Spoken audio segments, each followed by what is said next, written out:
के राज्य आंध्र प्रदेश का तिरुपति बालाजी मंदिर, जिसे दुनिया का सबसे अमीर मंदिर माना जाता है। इस मंदिर में हर महीने 300 से 400 करोड़ रुपए का दान आता है और इस मंदिर की कुल संपत्ति 2.5 लाख करोड़ रुपए है, जो दुनिया के कई देशों के बजट से भी कहीं ज्यादा है। मंदिर के पास 11 टन से अधिक सोना जमा है, जिसमें 1000 किलोग्राम का स्वर्ण मुकुट, 2.5 टन का सोने का कवच और हजारों सोने के आभूषण शामिल हैं। लेकिन इतना ज्यादा संपत्ति होने के बावजूद क्यों यहाँ के भगवान वेंकटेश्वर को कर्ज में डूबा हुआ माना जाता है? यह मंदिर भारत का ऐसा मंदिर है जो अपने अनसुलझे और चौंकाने वाले रहस्यों के लिए प्रसिद्ध है। यहाँ ऐसे ऐसे चमत्कार होते हैं जो विज्ञान और मानव सोच से परे हैं। यह मंदिर भगवान विष्णु के एक अवतार वेंकटेश्वर को समर्पित है और कहा जाता है कि यहाँ जो मूर्ति है वह खुद से प्रकट हुई है। इस मूर्ति के रहस्य भी चौंकाने वाले हैं। मंदिर के गर्भगृह में हमेशा पंखा चलता रहता है, जिस कारण यहाँ का तापमान हमेशा 20 डिग्री सेल्सियस ही होता है। इसके बावजूद वेंकटेश्वर भगवान की मूर्ति से हमेशा पसीना बहता रहता है, जिसे पुजारी थोड़ी थोड़ी देर में पोंछते रहते हैं। और साथ ही जब इस मूर्ति को चंदन के लेप से नहलाया जाता है तो इसकी छाती पर माता लक्ष्मी की आकृति दिखती है। तो क्या है इसकी असली सच्चाई? क्यों यह मूर्ति इतनी चमत्कारी है? एक और चौंकाने वाली बात तो यह है कि मूर्ति का पिछला हिस्सा देखने की सख्त मनाही है। माना जाता है कि इसके पीछे से गुप्त सुरंगें हैं। 1937 में एक युवा पुजारी रामानुजाचार्य इस मूर्ति के पीछे गए और वहां उन्होंने जो देखा वह हैरान करने वाला था। आखिर उन्होंने ऐसा क्या देखा? इस मंदिर में मिलने वाले प्रसाद के पीछे भी एक बड़ी और रहस्यमयी कहानी छुपी हुई है। यहाँ हर दिन 3 लाख से 5 लाख लड्डू बनते हैं और सारे लड्डू का स्वाद और वजन एक समान होता है। परंतु उससे भी ज्यादा चौंकाने वाली बात तो यह है कि इस मंदिर में इस्तेमाल होने वाली सारी चीजें एक रहस्यमयी गांव से आती हैं, जो कि इस मंदिर से 23 किलोमीटर दूर है। लेकिन आज तक इस गांव में कोई नहीं जा पाया। आखिर इसके पीछे क्या रहस्य है? इस मंदिर में भगवान वेंकटेश्वर की मूर्ति के सामने एक दीपक 1000 वर्षों से जल रहा है, वह भी बिना तेल और बाती के। आखिर यह कैसे संभव है और किसने इस दीपक को जलाया? आगे जब मैं इस दीपक की सच्चाई बताऊंगा तो आप भी हैरान रह जाएंगे। अगर आप इस मंदिर में जाएंगे तो आपको एक प्रथा देखने को मिलेगी, वह है केश दान करने की। इस मंदिर में हर दिन हजारों श्रद्धालु अपने केश दान करते हैं, पर आखिर ऐसा क्यों? और चौंकाने वाली बात तो यह है कि वेंकटेश्वर भगवान की मूर्ति में लगा हुआ बाल असली है और कई हजार साल पुराना है। यह बाल न तो झड़ता है और न उलझता है। क्या यह विज्ञान है या कोई ऐसा चमत्कार जो हमारी समझ से परे है? अब सबसे मुख्य प्रश्न यह आता है कि मंदिर का निर्माण किसने और कब कराया? यह सबसे ज्यादा कठिन सवाल है जिसने इतिहासकारों को चौंका कर रख दिया है। 1987 में जब ASI यानी कि आर्कियोलॉजिकल सर्वे ऑफ इंडिया के इतिहासकारों ने इस मंदिर की उम्र पता करने के लिए कार्बन डेटिंग की, तो अचानक उनके सारे उपकरणों ने काम करना बंद कर दिया। तो क्या यह मंदिर अपने रहस्यों को सुरक्षित रखने के लिए खुद को बचाता है? इस मंदिर में की गई भविष्यवाणियां भी चौंकाने वाली हैं, जो आज सच हो रही हैं। माना जाता है कि मंदिर की कई ऐसी सच्चाइयां हैं जिन्हें आम लोगों से छिपाया जा रहा है। 2020 में नासा के प्रोजेक्ट गरुड़ के तहत तिरुपति पहाड़ियों का अध्ययन किया गया और इस विश्लेषण में उन्होंने जो पाया उसने नासा के वैज्ञानिकों को भी हैरान कर दिया। लेकिन इस रिपोर्ट को प्रकाशित करने से पहले ही बंद कर दिया गया। आखिर ऐसा क्या था उस रिपोर्ट में साल 2035 को लेकर जिसने सबको चौंका दिया? इस मंदिर के पास 11 टन से अधिक सोना है और वेंकटेश्वर भगवान की मूर्ति को पहनाया गया मुकुट ही 1000 किलोग्राम का है। लेकिन रहस्यमयी है इस मुकुट में लगी कृष्ण मणि, जो कि कोहिनूर से भी कहीं ज्यादा महंगी है। आखिर क्या है इस मणि की सच्चाई? क्या यह वही मणि है जिसका जिक्र विष्णु पुराण में कौस्तुभ मणि के रूप में किया गया है? ऐसे न जाने और भी कितने रहस्य हैं जो आपके कल्पना से कहीं परे हैं। लेकिन आज की इस डॉक्यूमेंट्री में हम आपको उन सारे रहस्यों की सच्चाई बताने वाले हैं जो कि आपको न ही किसी किताब में मिलेगी और न ही इंटरनेट पर। इस डॉक्यूमेंट्री में हम उतरेंगे इतिहास के उन अंधेरे कुओं में जिसका रहस्य आप सबसे छिपाया गया है। लेकिन उससे पहले अगर चैनल पर नए हैं तो वीडियो को लाइक करके चैनल को सब्सक्राइब जरूर कर लें। यह आपके लिए तो फ्री है, पर इससे हमारी काफी मदद हो जाती है। तो चलिए अब चलते हैं तिरुपति बालाजी की रहस्यमयी यात्रा पर। बोलिए जय तिरुपति बालाजी।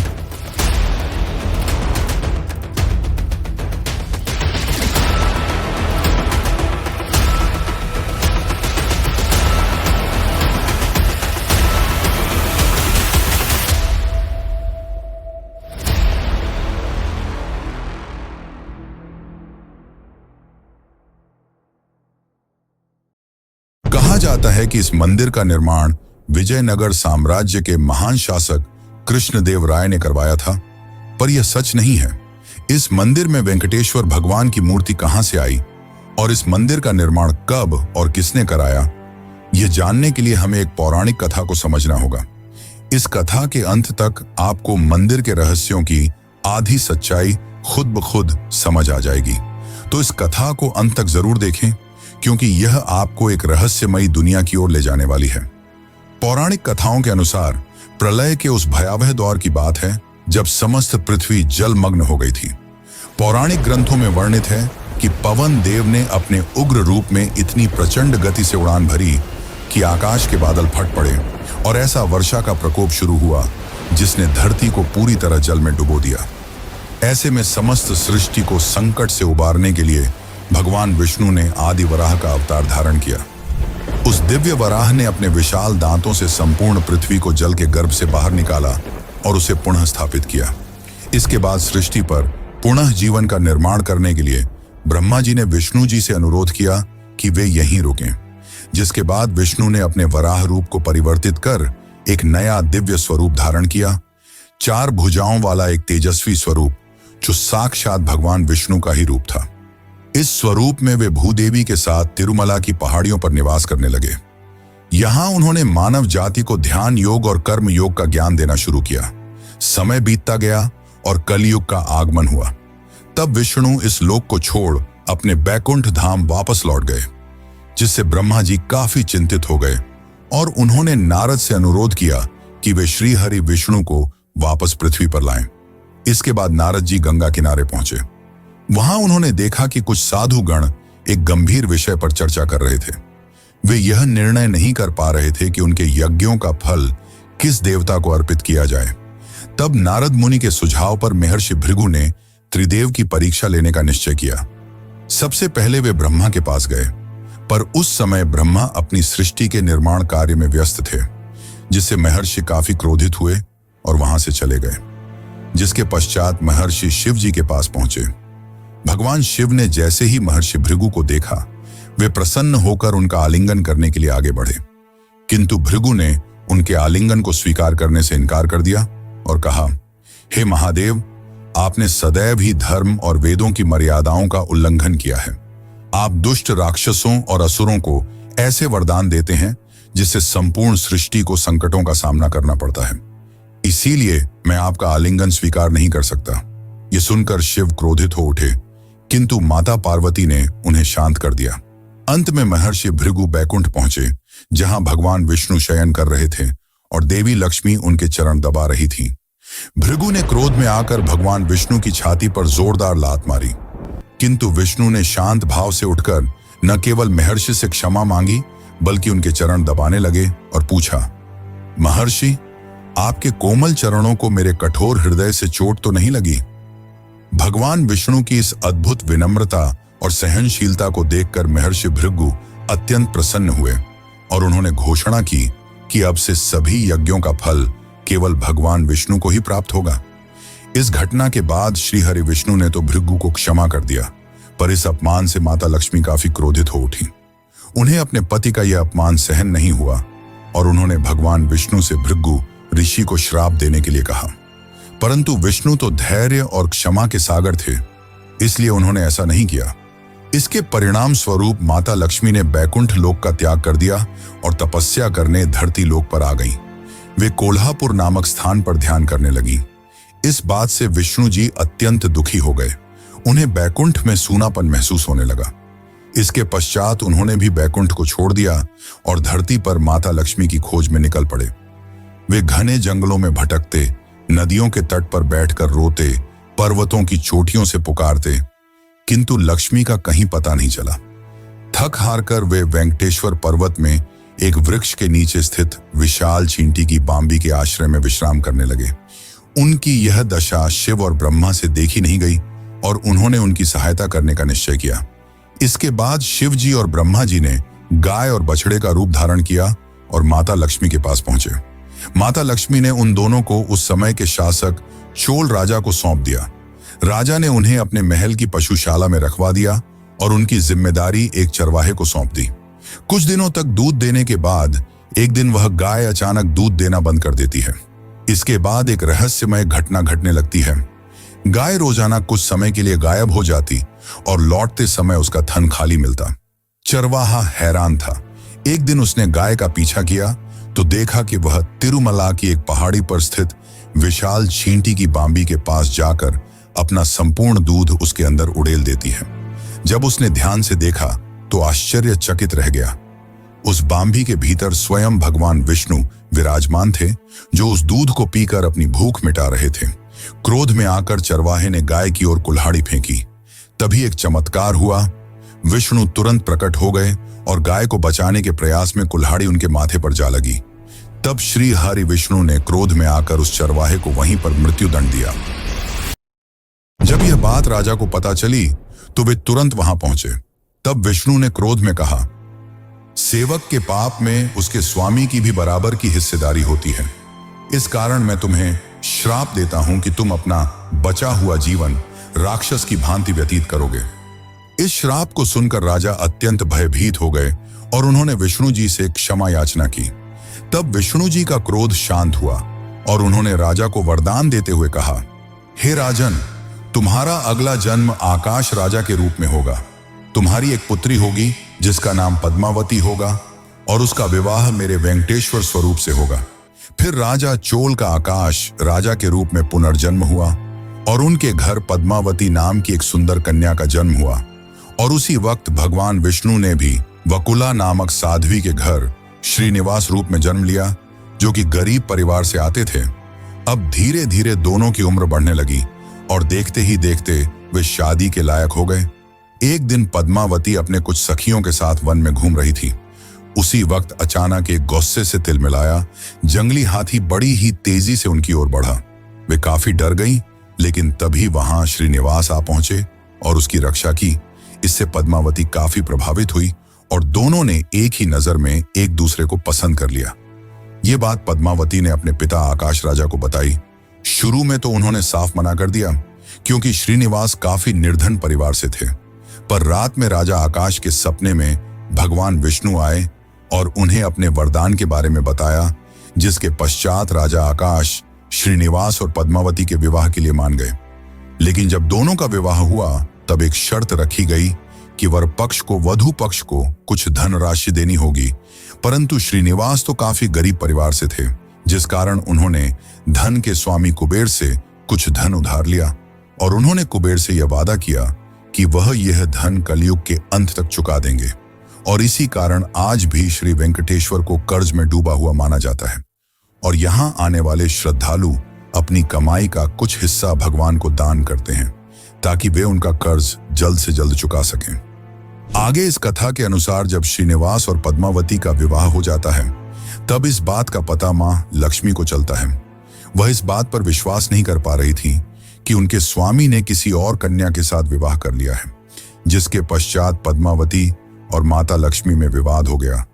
यह विवाद काफी ज्यादा बढ़ गया, जिसके बाद श्रीनिवास ने अपने आप को मूर्ति में बदल लिया और यही मूर्ति आज तिरुपति बालाजी में श्री वेंकटेश्वर के रूप में पूजी जाती है। माना जाता है कि अपने पति को मूर्ति में परिवर्तित होता देख माता लक्ष्मी और पद्मावती को अपनी गलती का एहसास हुआ और वे दोनों भी श्रीनिवास की मूर्ति में समा गईं, जिस कारण आज भी जब भगवान वेंकटेश्वर की मूर्ति को स्नान कराया जाता है, तब उनके सीने में माता लक्ष्मी और पद्मावती की छवि दिखती है। और इसी कारण भगवान के स्नान के बाद पुजारी उन्हें नीचे धोती पहनाते हैं और ऊपर के शरीर को साड़ी से सजाया जाता है। ये भगवान विष्णु और माता लक्ष्मी के चमत्कारों का जीवित प्रमाण है। लेकिन मित्रों, क्या आपको पता है कि इस मंदिर का निर्माण किसने और कब करवाया? यह मंदिर का निर्माण एक चर्चा का विषय है। आईआईटी मद्रास ने 2018 में शोध किया, जिसमें पाया गया कि मंदिर की दीवारों में इस्तेमाल हुए पत्थरों के बीच का फासला हमेशा 0.2 इंच रखा गया है।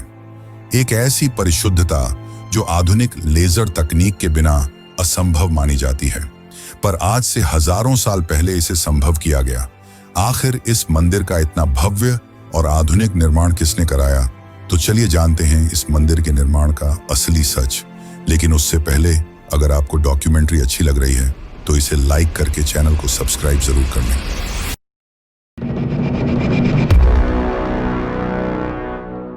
दोस्तों, आपने यह तो जान लिया कि यह मूर्ति यहां कैसे आई। अब हम आपको बताते हैं इस मंदिर के निर्माण की कहानी।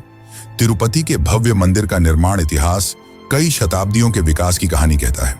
9वीं शताब्दी से प्राप्त शिलालेखों के अनुसार इस मंदिर का प्रारंभिक स्वरूप पल्लव राजवंश ने लगभग 825 ईस्वी के आसपास अस्तित्व में आया। हालांकि वर्तमान भव्य संरचना का श्रेय मुख्य रूप से विजयनगर साम्राज्य को जाता है। इस मंदिर का इतिहास 9वीं शताब्दी में पल्लव राजाओं के शासनकाल से शुरू होता है, जिन्होंने काले ग्रेनाइट पत्थर से मंदिर का प्रारंभिक गर्भगृह बनवाया। चोल राजवंश ने 11वीं शताब्दी में इसका विस्तार किया और 12 गांव मंदिर को दान में दिए।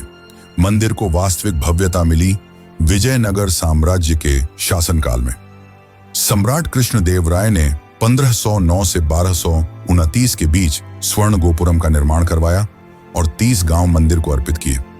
मराठा शासक रघुनाथ राव पेशवा ने 1750 में चांदी का विशाल सिंहासन दान दिया। ब्रिटिश काल में मंदिर का प्रबंधन महंतों के पास रहा। 1933 में स्थापित टीटीडी आज 300 से अधिक मंदिरों का संचालन करता है। मंदिर परिसर में 1200 से अधिक शिलालेख और ASI द्वारा खोजी गई 10वीं शताब्दी की गुप्त सुरंगें इसके ऐतिहासिक महत्व को प्रमाणित करती हैं। वर्तमान में यह विश्व के सबसे धनी मंदिरों में से एक है, जहां प्रतिवर्ष लाखों भक्त दर्शन के लिए आते हैं। ये सारी बातें ये बताती हैं कि इस मंदिर को किसी भगवान या किसी एक राजा ने नहीं बनवाया।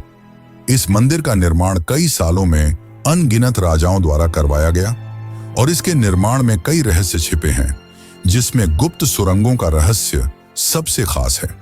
माना जाता है कि यहाँ 7 गुप्त सुरंगें हैं, जिसमें से ब्रह्मास्त्र सुरंग, स्वर्ण बंदर मार्ग और काला पानी सुरंग मुख्य हैं। लेकिन इनको जानने से पहले हम मंदिर के खजाने के बारे में जानते हैं। इस मंदिर के पास 2 करोड़ 50 लाख करोड़ की संपत्ति है, जिसमें कई सारी चीजें शामिल हैं और साल भर मंदिर 2000 करोड़ से ज्यादा खर्च करता है। आखिर मंदिर इस पैसे को कहां खर्च करता है और हर साल इतना खर्च करने के बावजूद आखिर मंदिर का पैसा 10 गुना ज्यादा तेजी से कैसे बढ़ता जा रहा है और यह पैसा कहां रखा गया है, इसकी सुरक्षा कौन करता है? तो चलिए जानते हैं इन सभी सवालों के जवाब।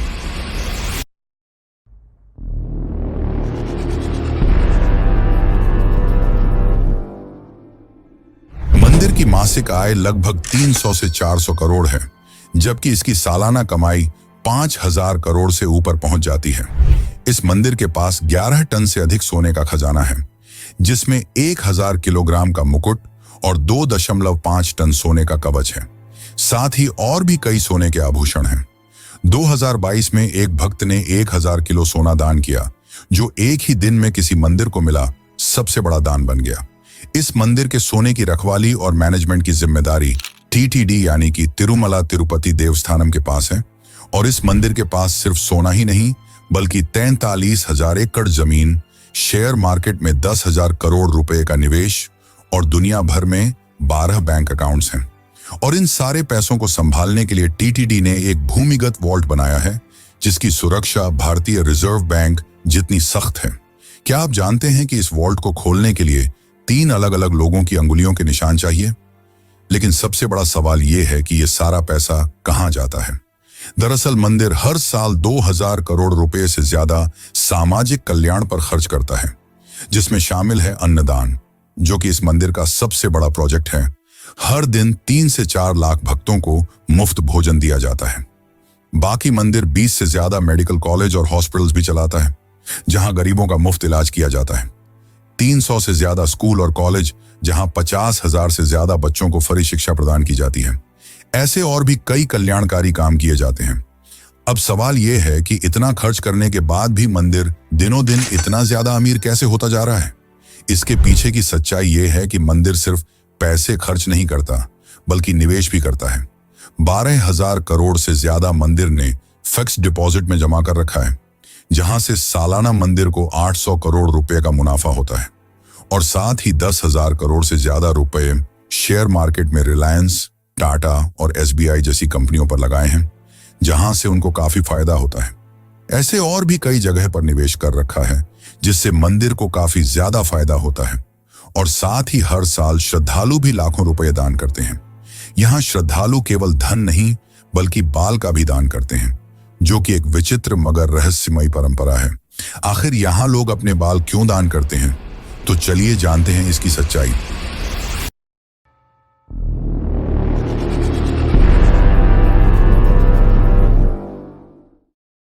पौराणिक कथाओं के अनुसार जब उस चरवाहे ने भगवान विष्णु के सर पर कुल्हाड़ी मारी, जिससे उनके माथे में गहरी चोट आई और उनके बाल भी कट गए, और जब गंधर्व राजकुमारी नीला देवी ने यह देखा, तो उन्होंने बिना कुछ सोचे समझे अपने लंबे खूबसूरत बाल काटकर विष्णु जी के सर पर जोड़ दिए। बाल एक स्त्री की बाहरी खूबसूरती का एक अहम हिस्सा होता है, लेकिन नीला देवी ने बिना कुछ सोचे अपने बाल विष्णु जी को दान कर दिए, जिससे विष्णु जी काफी प्रभावित हुए और यह घोषणा की कि जो भी तिरुपति में आकर अपने बाल दान करेगा, उसकी सारी मनोकामनाएं पूर्ण होंगी। इस कारण वर्ष आज भी बड़ी संख्या में भक्त यहां आते हैं और अपने बाल दान करते हैं। माना जाता है कि यहाँ की वेंकटेश्वर भगवान की मूर्ति में जो बाल हैं, वो नीला देवी के ही हैं, जो कि हजारों सालों से जिंदा हैं। ये ना तो झड़ते हैं और न ही उलझते हैं। जब भक्त मंदिर में केश दान करते हैं, तो यहाँ के कर्मचारी उन बालों को इकट्ठा करते हैं, फिर उन्हें धोकर और साफ करके हेयर विग्स और हेयर एक्सटेंशन बनाए जाते हैं और बाद में इन्हें बेच दिया जाता है। इन बालों को विदेशों में बेचकर मंदिर महीने के लगभग 20 लाख रुपए कमाता है, क्योंकि माना जाता है कि विदेशों में भारतीय बालों की काफी ज्यादा डिमांड है।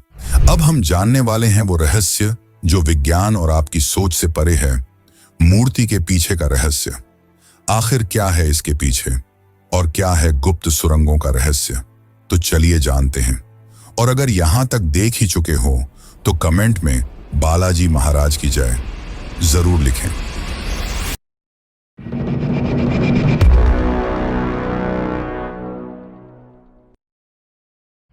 साल 1937 की वो भयावह रात, जब एक युवा पुजारी रामानुजाचार्य ने जिज्ञासावश मूर्ति के पीछे झांकने की कोशिश की। अगले ही दिन उसकी आंखों की रोशनी चली गई और जुबान लकवाग्रस्त हो गई। आज भी मंदिर के रिकॉर्ड्स में यह घटना दिव्य शाप के रूप में दर्ज है। क्या यह सच में कोई अलौकिक घटना थी, या फिर मूर्ति के पीछे छुपा है कोई ऐसा रहस्य जिसे मानव आंखें नहीं देख सकती? इसे लेकर वाल्मीकि रामायण में एक चौंकाने वाला तथ्य मिलता है, जिसके अनुसार मूर्ति का पिछला हिस्सा ब्रह्मांडीय ऊर्जा का केंद्र है। इसे वैकुंठ का द्वार कहा गया है, जहां से आध्यात्मिक और भौतिक संसार जुड़ते हैं। मंदिर के वरिष्ठ पुजारी श्रीनिवासाचार्य ने 2018 में एक इंटरव्यू में बताया, रात के समय जब मैं अकेले गर्भगृह में होता हूं, तो मूर्ति के पीछे से किसी के सांस लेने की आवाज सुनाई देती है, जैसे कोई जीवित हो। इसके साथ ही 2005 में एक पुजारी ने दावा किया कि उसने मूर्ति के पीछे एक नीली रोशनी देखी। और फिर 2011 में इंफ्रारेड कैमरा लगाने की कोशिश की गई, लेकिन वो अचानक फेल हो गया। 2019 में IIT मद्रास के वैज्ञानिकों ने एक चौंकाने वाला खुलासा किया, जिसके अनुसार मूर्ति का पिछला हिस्सा रेडियो एक्टिव गुण दिखाता है, जिस कारण जब मूर्ति पर लाइट पड़ती है तो वहां अजीब तरंगें गूंजती हैं। पर यह केवल एक थ्योरी है। इसकी असली सच्चाई विज्ञान आज भी नहीं समझ पाया, लेकिन धर्म ग्रंथों के अनुसार यहां दूसरे लोक में जाने के लिए कई गुप्त सुरंगें हैं। जनवरी 2022 रात के 2 बजे जब ASI की एक टीम ने मंदिर के नीचे गुप्त सुरंग का दरवाजा खोला, तो उनके सामने जो हुआ वह आज भी राज का विषय है। जैसे ही उन्होंने अंदर कदम रखा, सभी टॉर्च एक साथ बंद हो गए और उनके रेडियो डिवाइस से एक अजीब सी सिसकी की आवाज आई। अगले ही पल टीम लीडर डॉक्टर रवि ने खुदाई रोकने का आदेश दे दिया। क्या उन्होंने वहां कोई अलौकिक शक्ति देखी थी या फिर कोई ऐसा प्राचीन रहस्य जिसे दबाना जरूरी था? धर्मशास्त्रों के अनुसार यहां 7 सुरंगें हैं, जिसमें से 3 मुख्य हैं। पहली, ब्रह्मास्त्र सुरंग। माना जाता है कि इस सुरंग के अंत में एक ऐसा शक्तिशाली अस्त्र है जिसे इस्तेमाल करने वाला सबसे ज्यादा शक्तिशाली बन जाएगा। 1993 में ब्रिटिश इंजीनियरों ने इसे खोजने की कोशिश भी की थी, लेकिन उस खोज के दौरान 5 इंजीनियर रहस्यमयी रूप से गायब हो गए, जिसके बाद उन्होंने यह खोज रोक दी। दूसरी सुरंग है स्वर्ण बंदर मार्ग। माना जाता है कि विजयनगर साम्राज्य के राजा कृष्णदेव राय ने यहां 500 टन सोना छिपाया था, और जब 2018 में ग्राउंड पेनेट्रेटिंग रडार सर्वे किया गया तो यहां कई अकल्पनीय और अद्भुत धातुएं मिली। अब तीसरी सुरंग, जिसे काला पानी सुरंग कहा जाता है, इसके अंदर एक अज्ञात काले पानी जैसा तरल पदार्थ भरा हुआ है, जिसकी 2001 में सैंपल लिया गया, और जब लैब टेक्नीशियन ने इसकी जांच करने की कोशिश की तो उनकी आंखों की रोशनी चली गई। आखिर ऐसा कैसे हुआ? तिरुपति बालाजी की रहस्यमयी कहानियां यहीं समाप्त नहीं होती। असली चौंकाने वाला रहस्य तो भगवान की मूर्ति से निरंतर बहने वाला पसीना है। मंदिर परिसर में पंखे लगातार चलते रहते हैं, क्योंकि बालाजी की मूर्ति से निरंतर गर्मी निकलती रहती है। इसी कारण मूर्ति हमेशा पसीने से तर रहती है। पुजारी नियमित रूप से मूर्ति को कपड़े से पोंछते रहते हैं, परंतु कुछ ही देर में मूर्ति फिर से पसीने से भीग जाती है। इसके अलावा मूर्ति से समुद्र की लहरों जैसी गूंजती आवाजें सुनाई देती हैं, जिसे भक्त मूर्ति के जीवंत होने का प्रमाण मानते हैं। स्थानीय मान्यता के अनुसार बालाजी के चरणों से वैकुंठ की पवित्र नदी विरजा प्रवाहित होती है। मंदिर परिसर में स्थित भावी कुआं भी इसी नदी से जुड़ा हुआ माना जाता है। ये सभी चमत्कारिक तथ्य भक्तों के विश्वास को और दृढ़ करते हैं कि यहाँ स्वयं भगवान विष्णु निवास करते हैं, जिस कारण तिरुपति को कलयुग का वैकुंठ कहा जाता है। इन सबके अलावा सबसे ज्यादा चौंकाने वाली बात तो यह है कि बालाजी की मूर्ति के सामने हजारों वर्षों से एक दीपक निरंतर जल रहा है, वो भी बिना किसी तेल और बाती के। आखिर इसके पीछे क्या सच्चाई है, और क्या है उस अद्भुत गांव का रहस्य जहां से बालाजी मंदिर की सामग्री आती है, लेकिन आज तक उस गांव तक कोई नहीं पहुंच पाया? आखिर ऐसा क्यों? तो चलिए जानते हैं उस रहस्य को जो आपको होश उड़ा देगा।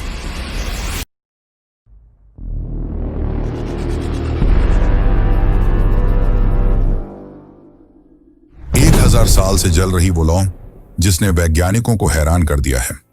आज से 1000 वर्ष पूर्व जब राजा कृष्णदेव राय ने पहली बार इस दीपक को जलवाया था, तब से आज तक यह एक पल के लिए भी नहीं बुझा। यह कोई मिथक नहीं, बल्कि टीटीडी के ऐतिहासिक रिकॉर्ड्स में दर्ज सच्चाई है। लेकिन सबसे चौंकाने वाला सवाल यह है, आखिर यह दीपक बिना तेल और बाती के कैसे जलता है? 2017 में डीआरडीओ की एक टीम ने इसकी रिसर्च की तो पाया कि यह दीपक एक अमृत तुल्य नामक तेल से जलता है, जो हिमालय की जड़ी बूटी से बनाया जाता है, और इसकी बाती देवदार वृक्ष की छाल से बनी है, जो हजारों वर्षों तक नहीं जलती बल्कि धीरे धीरे रूपांतरित होती है।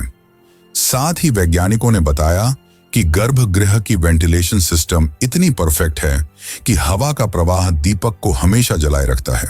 क्या यह भगवान की लीला है या फिर प्राचीन भारत की कोई दिव्य तकनीक जिसे आज भुला दिया गया है? कहा जाता है कि इस मंदिर में चढ़ने वाली हर एक चीज, चाहे वह दूध हो, फूल हो या कुछ और, वह मंदिर से 23 किलोमीटर दूर स्थित एक गांव से आती है।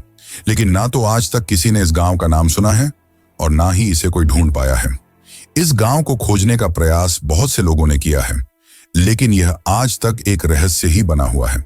इस मंदिर से जुड़ी कई खतरनाक भविष्यवाणियां हैं जिन्हें नासा ने भी सच माना है। तो आखिर वह भयावह भविष्यवाणी क्या है जिसने नासा को भी चौंका कर रख दिया?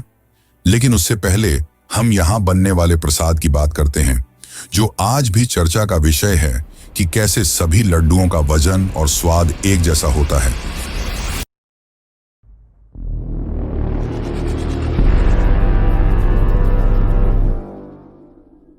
तिरुपति मंदिर मंदिर में प्रसिद्ध लड्डू प्रसाद की कहानी बहुत ही अद्भुत है। कहते हैं कि जब तिरुपति बालाजी मंदिर में भगवान वेंकटेश्वर की मूर्ति स्थापित की जा रही थी, तो पुजारियों को समझ नहीं आ रहा था कि प्रभु को भोग में क्या अर्पित करें।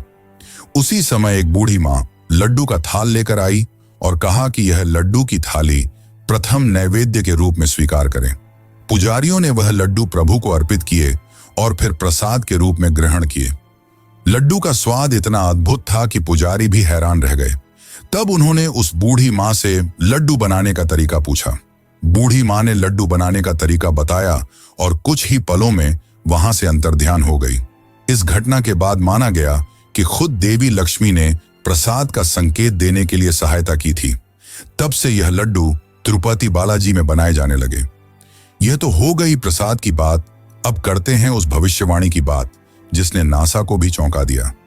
भविष्य पुराण के अनुसार जब कलयुग अपने चरम पर होगा, तब तिरुपति की पहाड़ियों से एक विचित्र प्रकाश निकलेगा और भगवान वेंकटेश्वर की मूर्ति अपना रूप बदल लेगी। 2018 की नासा की गोपनीय रिपोर्ट में पाया गया कि तिरुपति पर्वत के नीचे एक अज्ञात ऊर्जा स्रोत सक्रिय हो रहा है, जो हर साल 0.3% की दर से बढ़ रहा है। वैज्ञानिकों का मानना है कि यदि यही गति बनी रही तो सन 2035 तक यहां से एक विशाल चुंबकीय तूफान उठ सकता है, जो कि काफी खतरनाक और भयावह होगा।